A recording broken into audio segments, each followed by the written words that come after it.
but it's the same as it is on a regular railroad. But these were lighter duty cars. They were intended just to go between cities. This particular car, from 1912 until 1931, this car ran between Fort Worth and Cleburne. Ran right on the street here, the other side of the museum, 3 times a day, because it was a freight car. Passenger service started after 6 in the morning and ran hourly until 7 in the afternoon, and then there was a late car. But since this was a freight car, it only ran 3 times a day. This car was built in 1903 in Philadelphia, which makes it 120 years old. The old girl's in pretty good shape for it. Built in 1903 and originally ran between Dallas and Fort Worth as a freight car. 1912, when they opened the line down here between Fort Worth and Cleburne, this car came down here until 1931, when the line went bankrupt. They had $22,000 more in liabilities than they had in assets. Depression was coming, ridership was going in the wrong direction, and the bank said $22,000. And I would almost bet there's somebody in this trolley, in this car right now, that has a credit card that's got more than $22,000 on it. But it was a different time, 1931. So, originally when the car was built, it had just single width doors where the windows are. In the mid-20s, they wised up, since it was a freight car, and they put in the wider doors here. When the cars first came to Burleson, they were all painted this dark green, but they operated, it was an electric trolley car, ran from an overhead trolley line, so it didn't make a lot of noise. Just came down the track kind of like a ghost.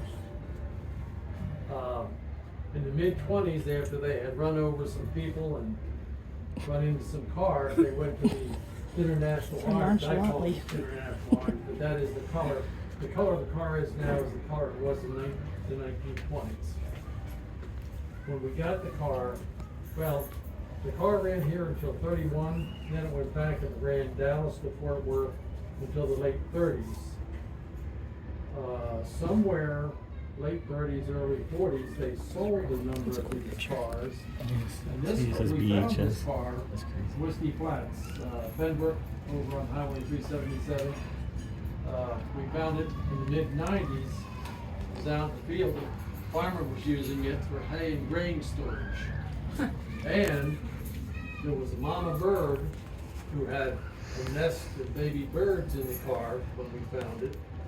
She was federally protected, so we couldn't move the car until mama bird and all the little baby birds flew away.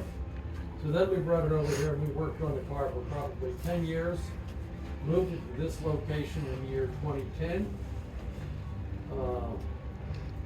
In the day, they say it would go 70 miles an hour.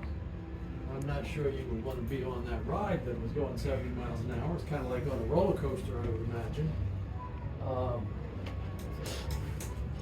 When the trolley came to Burleson, 1911, 1912, automobiles were few and far between. Couldn't get gasoline.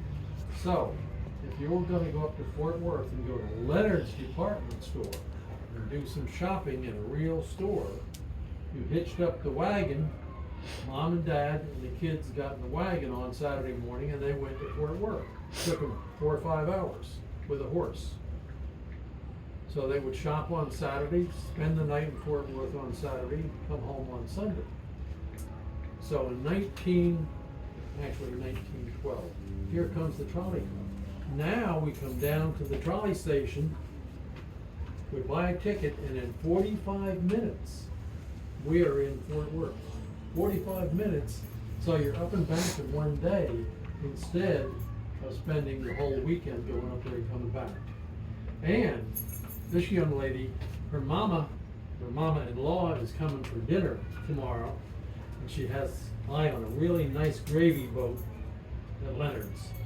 So she goes in the building there, which has a telephone, calls Leonard's, orders the gravy boat, they put it on a trolley car, and she has it either late that day or the next day. Amazon Prime, FedEx, UPS, hey, they had it in 1912. You know, what's the big deal? So, this car, we rebuilt this car actually when we got it from over there around Benbrook. We had a group of guys got together every Monday morning. The deal was we'd have coffee from 7 until 9. Then we wander over to the car, which was on a city lot back here, a couple blocks from here. We would work for a couple hours and then it was time for lunch.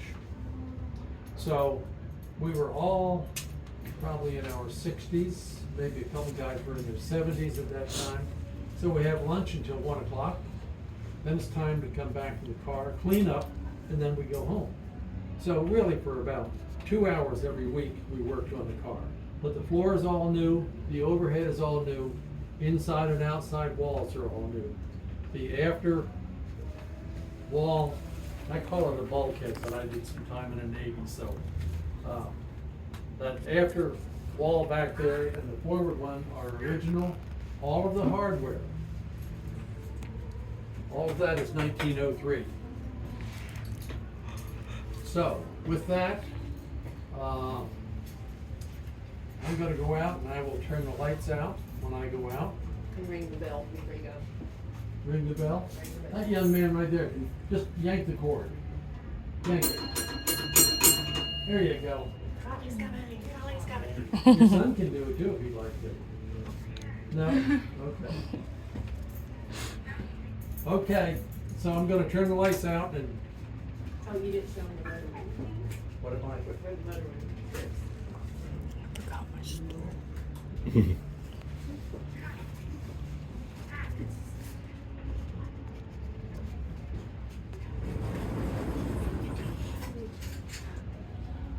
The operator, there was only one operator on this car, and he stood his entire shift. There's a little bar on the floor up there so he could lift his leg and put it on the bar, relieve his back a little bit. But the three controls up there, the one on the far left is called the controller. It controlled the electricity from the overhead line to the motors down on the wheels. The one in the center is an air brake, just like you have on an 18-wheeler or a bus today. Compressor, tanks, everything's down under the car. And there's a big wheel on the right-hand side when you go up there. That was his handbrake, if you will. When he got at the station, he got to stop, spun the wheel, and that locked him up. So, I'll leave you to your devices. Paranormal evidence captured in trolley number 330 in Burleson, Texas on June 30th, 2023. In the next photos, pay close attention to the reflections in this photo of the trolley route. These photos were taken back to back. They each show something different. We see two faces in the reflection. Do you see something different? The man in the photo on the bottom is Leon. He helped restore the trolley. We believe that the first face we see resembles him. What do you think? The second face we see looks like a Native American man, peeking over the shoulder of the first spirit in the reflection. There are tales of the Caddo tribe in Burleson. The locals have claimed to see and hear Native American spirits. In the second photo taken, the faces are gone. But check out the silhouette of the shadow woman with her hand on her hip. The only living person who could have caused this shadow clearly does not have her hand on her hip, and she is not in the same stance. I zoomed in on the shadow figure and put two photos side by side. I traced the shadow figure in the photo on the right so you can see what I see. In the third photo, we captured a completely different face. I believe this is the side profile of a Native American woman. Here I have zoomed into the face and put a duplicate photo in the bottom corner with the outline of the face I see. Can you see it? Or do you see something different? Now I have two more photos taken back to back where something creepy was captured. If you look at the first picture taken on the top, you will see what appears to be a creepy skull peering over this person's shoulder. In the second picture taken immediately after the first, it's vanished. What are your thoughts on this one? Here are all the original photos again. I want to give a huge shout out to Mr. Haunted Heifer for capturing all these amazing pictures. Please note, none of the photos in this video have filters, and none of them have been photoshopped. The only alterations to the photos were zooming in or cropping the picture, so you can see the evidence more clearly.